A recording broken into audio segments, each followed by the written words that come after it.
अस्सलाम वालेकुम जी। अच्छा जी, अज मैं अपने ਜ਼ਿਮੀਂਦਾਰਾਂ वास्ते एक बहुत ही अच्छी वैरायटी लैके आया ਜਿਹੜੀ ਜ਼ਿਮੀਂਦਾਰ ने बीजी है ਤੇ ਤਿਆਰ ਹੋਈ ਹੈ ਤੇ ਚੁਗ ਵੀ ਲਈ ਹੈ। ਇੱਕ ਵਾਰੀ ਚੁਗੀ ਦੂਸਰੀ ਵਾਰੀ ਫਿਰ ਖਿੜੀ ਆ ਤੁਹਾਡੇ ਪਿੱਛੇ ਟਿੰਡੇ ਨਜ਼ਰ ਆਉਂਦੇ ਹੋਣਗੇ ਤੇ ਬਹੁਤ ਪਿਆਰੀ ਵੈਰਾਈਟੀ। अस्सलाम वालेकुम जी। अच्छा जी, कपाह ਦੀ वैरायटी अगर ਲਾਣੀ ਹੈ ਤੁਸੀਂ ਤੇ ਇਹ ਵੈਰਾयटी ਲਗਾਓ। ਇਹ ਬਹੁਤ ਹੀ ਅੱਛੀ ਵੈਰਾयटी ਹੈ। ਇਸ ਸਾਲ ਇਹਦਾ ਜਿਹੜਾ ਵਜ਼ਨ ਹੈ ਬਿਲਕੁਲ ਠੀਕ ਆਇਆ। ਇਹ ਤੁਸੀਂ ਵੇਖ ਸਕਦੇ ਹੋ ਮਾਸ਼ਾਅੱਲਾ ਬਹੁਤ ਪਿਆਰੀ ਖਿੜੀ ਹੈ ਜੀ। ਇਹ ਇਸ ਟਾਈਮ ਇੱਕ ਵਾਰੀ ਚੋਗ ਲਈ ਹੈ। ਇਹ ਮੈਂ ਤੁਹਾਨੂੰ ਵਿਖਾ ਰਿਹਾ। ਇਹ ਵੇਖ ਲਓ, ਇਹ ਇਹਦਾ ਕੱਦ ਹੈ ਜੀ। ਮਾਸ਼ਾਅੱਲਾ ਕਿੰਨਾ ਇਹਨੇ ਕੱਦ ਕੀਤਾ ਤੇ ਟਿੰਡੇ ਵੀ ਇਹਦੇ ਚੰਗੇ ਖਿੜੇ ਨੇ। ਇਹ ਵੇਖ ਲਓ ਮੋਟੇ ਮੋਟੇ, ਬਹੁਤ ਹੀ ਜ਼ਬਰਦਸਤ ਵੈਰਾयटी ਹੈ। 2025 ਦੇ ਵਿੱਚ ਵੀ ਕਾਮਯਾਬ ਹੋਏਗੀ ਇਨਸ਼ਾਅੱਲਾ ਔਰ 2024 ਦੇ ਵਿੱਚ ਤੇ ਕਾਮਯਾਬ ਰਹੀ ਹੈ। ਇਹ ਨਾਨ ਬੀਟੀ ਹੈ, ਬੀਟੀ 'ਚ ਨਹੀਂ ਹੈਗੀ। ਠੀਕ ਹੋ ਗਿਆ, ਹੈ ਪੁਰਾਣੀ ਵੈਰਾयटी। ਤੇ ਇਸ ਵਾਸਤੇ ਮੈਂ ਆਪਣੇ ਜ਼ਿਮੀਂਦਾਰਾਂ ਨਾਲ ਸ਼ੇਅਰ ਕਰ ਰਿਹਾ ਤਾਂ ਕਿ ਜਿਨ੍ਹਾਂ ਲੋਕਾਂ ਦਾ ਬੜਾ ਨੁਕਸਾਨ ਹੋਇਆ ਨਾ ਉਹ ਅਗਲੀ ਦਫਾ ਨੁਕਸਾਨ ਨਾ ਕਰਨ। ਅਗਰ ਤੁਸੀਂ ਆਪਣੇ ਫਸਲ ਨੂੰ ਸਹੀ ਬਚਾਉਣਾ ਚਾਹੁੰਦੇ ਹੋ, ਸਹੀ ਬਣਾਉਣਾ ਚਾਹੁੰਦੇ ਹੋ ਤਾਂ ਫਿਰ ਇਸ ਤਰ੍ਹਾਂ ਦੀਆਂ ਵੈਰਾयटियाँ ਲਗਾਓ ਕਿਉਂਕਿ ਇਹ ਨਾਨ ਬੀਟੀ ਹੈ, ਬਹੁਤ ਹੀ ਅੱਛੀ ਹੈ।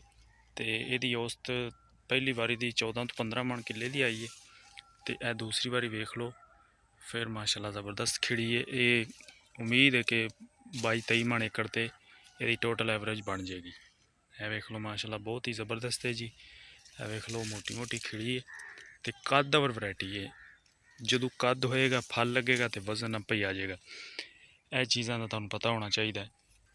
है वेख लो और हजे फल इनू है भी नाल। है वेख लो टिंडे तुहाडे सामने ने तो बहुत ही अच्छी वैरायटी है।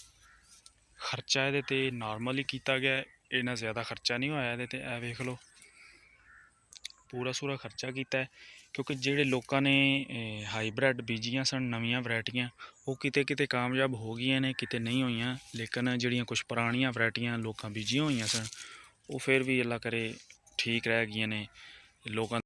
है वेख सकते हो जी, बहुत ही अच्छी है और बहुत ही ज़बरदस्त वैरायटी है कपाह की।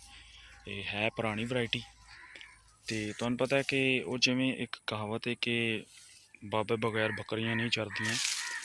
वो गल इंज ही है कि पुरानियां वैरायटियां जड़ियां ने ना वो फिर भी अपना आप पूरा कर जांदियां ने, फिर भी कुछ ना कुछ उन्हां दा फायदा हो जाता है। वेख लो तुहाडे सामने जी, तो बिल्कुल ओरिजिनल वैरायटी जी दसांगे वही होएगी। है वेख लो तुहाडे सामने ज़बरदस्त है जी। पुरानियां वैरायटियां जिथे जिथे भी लाइया ने लोगों ने वो बड़ियां कामयाब ने तो उन्होंने एडा घाटा घूटा कोई नहीं पाया। है वेख लो तुहाडे सामने तो ए मोटी मोटी खिड़ी दूजी बार की खिड़ी, पहली बारी चुग ली है। स्प्रेयां भी इनू पूरियां सूरियां कीतियां ने। तुहाडे सामने वेख लो ज़बरदस्त खिड़ी है जी। है वेख लो और है भी कद वाली वैरायटी।